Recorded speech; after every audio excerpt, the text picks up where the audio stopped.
नमस्कार दोस्तों, मैं राहुल स्वागत करता हूं आप सभी का मेरे चैनल पे। आज हम एक बहुत ही इंपॉर्टेंट बैंकिंग टर्म के बारे में बात करने जा रहे हैं जो कि बैंकों में इम्प्लीमेंट हो चुका है आरबीआई द्वारा, लेकिन अभी भी इसके बारे में कस्टमर्स अवेयर नहीं है। चूँकि ये बहुत ही नया इंट्रोड्यूस हुआ है और बहुत कम लोगों की यूज़ में आता है, जो कस्टमर्स हाई अमाउंट्स में ही डील करते हैं, बड़े बड़े बिजनेसमैन हो गए या फिर जो चेक के थ्रू हाई अमाउंट पे करते हैं किसी पार्टी को सर्टेन ट्रांजेक्शन में।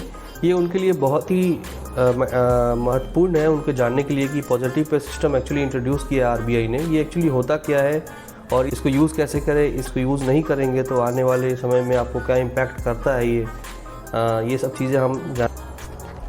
तो पॉजिटिव पे सिस्टम को आरबीआई ने विथ इफेक्ट डाला था 1 जनवरी 2021 से। ये रहा इसका सर्कुलर नंबर। आप ये सर्कुलर नंबर जब गूगल पर डालोगे तो ये डायरेक्ट आपको एक पीडीएफ भी डाउनलोड करके दे देगा, जिसमें आपको डिटेल में इसके जो भी मेंशन डिटेल्स है कि सर्कुलर में क्या लिखा गया है, कैसे फॉलो करना है, कस्टमर्स को किन चीज़ों का ध्यान रखना है, बैंकर्स को किन चीज़ों का ध्यान रखना है, वो चीज़ें डिटेल में इस सर्कुलर में मेंशन है। आप चाहें तो इस सर्कुलर को गो थ्रू हो सकते हैं, लेकिन मैं बहुत ही ब्रीफ में आपको ये चीज़ें समझाऊंगा कि पीपीएस में एक्चुअली होता क्या है, ये क्यों इंट्रोड्यूस किया गया। तो चलिए इसको मैं डिटेल में आपको समझाता हूँ। तो बैंक में ये इम्प्लीमेंट हुआ है all mode of cheque payments के लिए। जैसे कि चेक आप किसी को देते हैं थ्रू कैश, क्लियरिंग या फिर ट्रांसफ़र, तो इसमें आप पीपीएस का प्रोसेस फॉलो कर सकते हैं। इसमें होता क्या है कि जैसे भी कोई आप चेक किसी को दे रहे हैं, अमाउंट 50,000 से अगर ऊपर है तो आप जब चेक के डिटेल पे लिखते होंगे पार्टी का नाम, डेट, अमाउंट फिगर में या चेक नंबर जो भी आप दे रहे हैं, वो जो डिटेल आप चेक के थ्रू चेक पे लिख के दे रहे हैं, जो चेक दे रहे हैं, वही डिटेल आपको सेम एक फॉर्म के थ्रू मेंशन करके आपको एक रिकन्फर्मेशन देना है कि हाँ मैंने इस फलाने बंदे को ये चेक नंबर, ये अमाउंट का और इस डेट में दिया है। बस इसी को कन्फर्मेशन को शॉर्ट टर्म में पीपीएस कहा जाता है। ठीक है, जब आप डिटेल बैंक में देते हो तो जब आपका चेक प्रेजेंट होगा क्लियरिंग के लिए या ट्रांसफ़र के लिए या कैश के लिए, तो बैंक को पहले ही आपने कंफर्मेशन एक दे चुके हैं कि हाँ मैंने इसी बंदे को ये चेक दिया है। तो ये बैंकर्स के लिए भी इजी हो जाता है उस अमाउंट को पे करना टू द करेक्ट पर्सन। इससे होता क्या है, इससे इम्पैक्ट ये होगा कि आप भी निश्चिंत हो जाओ कि हाँ मैंने जिस आदमी को, मैंने जिस पार्टी को जिस अमाउंट का चेक दिया है, वही अमाउंट का वही चेक नंबर से उसी डेट में मेरा पेमेंट निकल रहा है। और इससे बैंक में जो एम्प्लॉई है वो भी कंफर्म कर लेते कि हाँ चलिए ये पेमेंट जो हो रहा है ये जेन्युइन पेमेंट हो रहा है, इसमें कोई फ्रॉड या फॉर्जरी की बात नहीं है। तो पीपीएस सिस्टम आरबीआई ने इसलिए इंट्रोड्यूस किया कि कस्टमर भी एकदम बेफिक्र होकर अपना पेमेंट सही टाइम पे और सही तरीके से करे विदाउट एनी, जैसे कि किसी का होता आपने सुना होगा कि चेक कभी गिर गया या चेक में कुछ अमाउंट का 1 लाख का था कुछ 10 लाख विड्रॉ हो गया, कुछ उसमें अल्ट्रेशन करके या कुछ उसमें डेट भी कभी लोग अल्ट्रेशन करते हैं, अमाउंट भी कर देते हैं, फिगर्स भी अल्ट्रेशन करके कुछ का कुछ अमाउंट निकाल लेते हैं। फिर लीगल केस वगैरह का चक्कर पड़ता है, उसमें बैंक वाले भी बहुत परेशान होते हैं। तो आरबीआई ने ये पीपीएस इंट्रोड्यूस किया। पीपीएस इंट्रोड्यूस के बाद ऐसी जो भी समस्याएं थी बहुत कम हो गई, इवन ना के बराबर हो गई है। बैंकर्स को पहले ही कस्टमर कंफर्म कर देते हैं कि हाँ मैंने ये इतने अमाउंट का चेक इस आदमी को इस डेट में इस अमाउंट का ये चेक नंबर से दिया है। तो यही ओवरऑल पीपीएस का एक कंफर्मेशन का एक तरीका है। आरबीआई तो वैसे कहता है कि बैंक 50,000 से ऊपर जो भी चेक थर्ड पार्टी हो थ्रू कैश ट्रांसफ़र और क्लियरिंग, उसमें पीपीएस करवाए कस्टमर से, बट ये पॉसिबल नहीं है क्योंकि अलग अलग बैंक के पास कस्टमर्स के अलग अलग वॉल्यूम है। तो बहुत से बैंकों ने अपने हिसाब से अपना लिमिट सेट किया है अमाउंट का, सर्टेन अमाउंट्स का। बहुत सारे बैंक में 50,000 से ऊपर हो सकता है, बहुत सारे बैंक में 5 लाख से एवं का मैंडेटरी कर दिया है पीपीएस।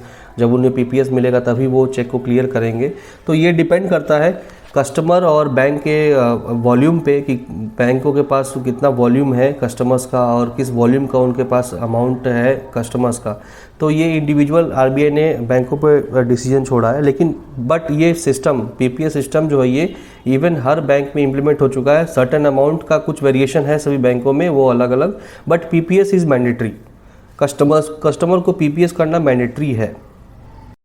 तो मोटा मोटी कॉन्सेप्ट मैंने बता दिया कि पीपीएस का कॉन्सेप्ट क्या है, वही है ये 3 पॉइंट मैंने यहाँ पे मेंशन किया है। ये प्रोसेस है कंफर्म करने का लार्ज वैल्यू चेक्स के कि हाँ जो कस्टमर ने चेक प्रेजेंट किया है वो सही बेनिफिशियरी को जा रहा है और जब चेक प्रेजेंट होता है तो वो एक कंफर्मेशन कस्टमर ब्रांच को देता है थ्रू वेरियस मोड। अब वो इसके पीपीएस का कंफर्मेशन देने का हर बैंक में अलग अलग तरीके हैं, मतलब हर अलग अलग मोड से वो कंफर्मेशन कर सकते हैं।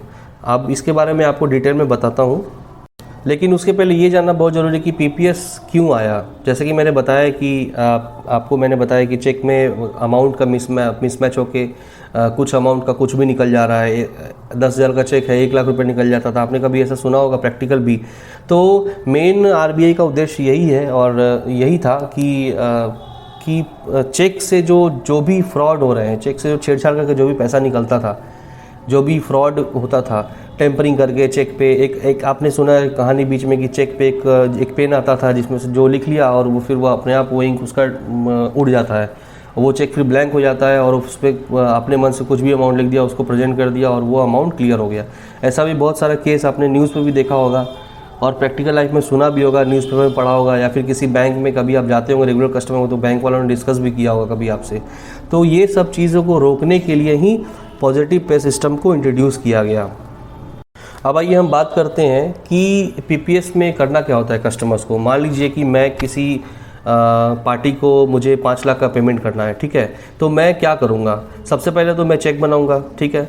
चेक पे मैं बेनिफिशियरी का नाम लिखूँगा, ठीक है, और चेक पे प्रॉपर डेट मेंशन करूँगा, प्रॉपर अमाउंट मेंशन वर्ड और फिगर में करूँगा और साइन करूँगा और उसको अकाउंट पे ही करूँगा। अगर मैं उसको अकाउंट में दे रहा हूँ या आरटीजीएस कर रहा हूँ या ट्रांसफ़र कर रहा हूँ तो ये मैं बैंक में लेके जाऊँगा, ठीक है। अब इसके साथ क्या करना है आपको, एक वहाँ पे आपको एक पीपीएस का फिजिकल फॉर्म होगा। अगर आप बैंक विजिट नहीं करते हैं तो आपको अलग अलग तरीके भी हैं। मोबाइल बैंकिंग के थ्रू कर सकते हैं आप, नेट बैंकिंग के थ्रू कर सकते हैं, या फिर आप कस्टमर केयर को कॉल कर सकते हैं, या फिर हर एक बैंक का एक एसएमएस का फॉर्मेट भी है, उसके थ्रू भी कर सकते हैं। और ये सब करेंगे तो आप पीपीएस कंफर्मेशन बैंक को सबमिट कर देंगे और उससे क्या होगा कि आपका जो भी अमाउंट का वो चेक है वो पर्टिकुलर अमाउंट का वो पर्टिकुलर पार्टी को ही वो क्लियर होगा, ठीक है। तो अभी क्या है कि चेक को सबमिट करने से पहले पीपीएस का जो फॉर्म होता है उसमें 7 चीज़ों का हमको मेंशन करना होता है डिटेल, ठीक है। सबसे पहला आपको beneficiary account number. Beneficiary account number वो जिसको आप पैसा दे रहे हैं, ठीक है।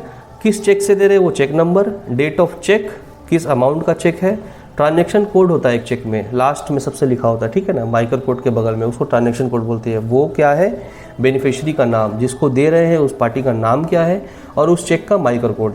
ये 7 चीज़ें आपको वहाँ पे मेंशन करनी है पीपीएस के फॉर्म में, ठीक है।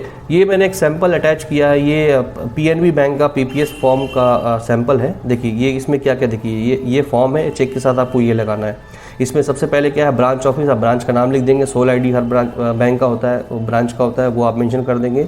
Account number of the customer, जैसे मैंने बताया, account name of the customer, किस नाम से उसका कस्टमर का अकाउंट है, चेक नंबर कौन सा दे रहे हैं आप, चेक का अमाउंट क्या है, चेक किस डेट में है, और बेनिफिशियरी पेई का नाम क्या है, आपका डेट लिखेंगे और आप साइन करके उसको डाल देंगे, ठीक है।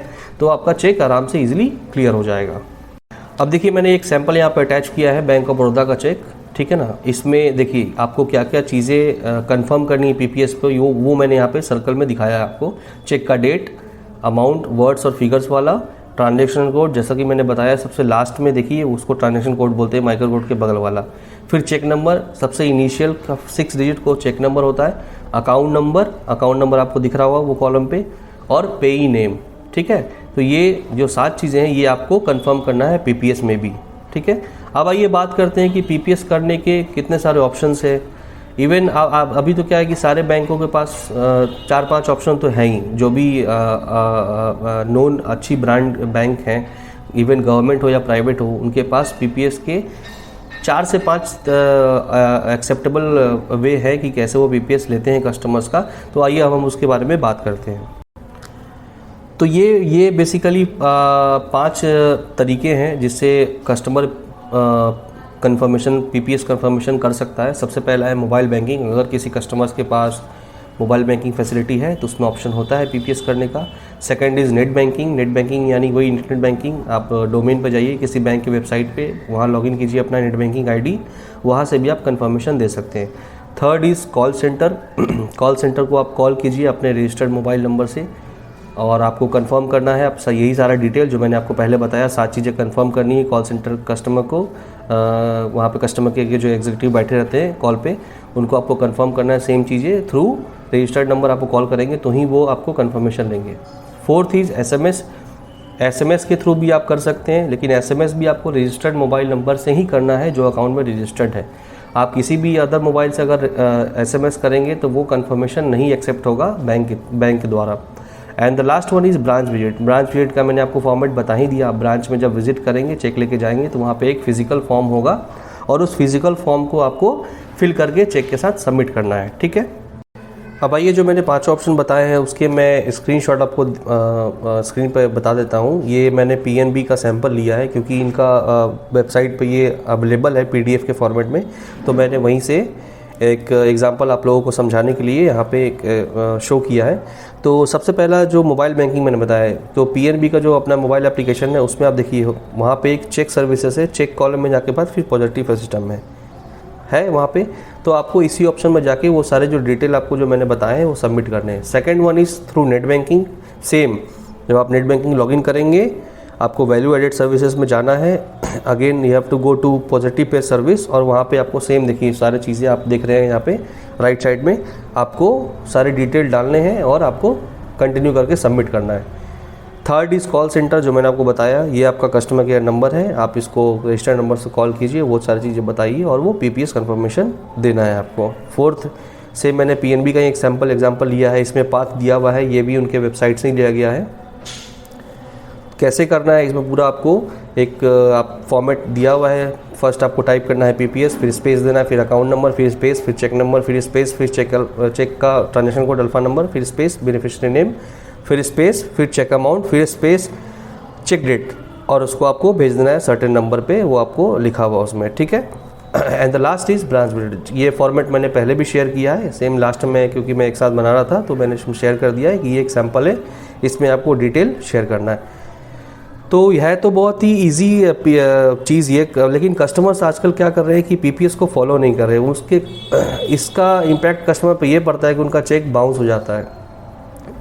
अब बाउंस हो जाता है हाई अमाउंट का चेक, अब वो कस्टमर जो इस प्रोसेस के बारे में अवेयर नहीं है वो ब्रांच आते हैं और वो पूछते हैं कि सर मेरा जब अकाउंट में बैलेंस था, मैंने चेक पे कोई ऑल्टरेशन नहीं किया, मैंने कोई गलती नहीं की, मेरे अकाउंट में सफिशिएंट बैलेंस है, सिग्नेचर भी मिसमैच नहीं है, तो फिर मेरा चेक रिजेक्ट क्यों हो रहा है। तो सर आपका चेक रिजेक्ट इसलिए हो रहा है, उनको बताइए कि आप ये प्रोसेस फॉलो नहीं कर रहे हैं।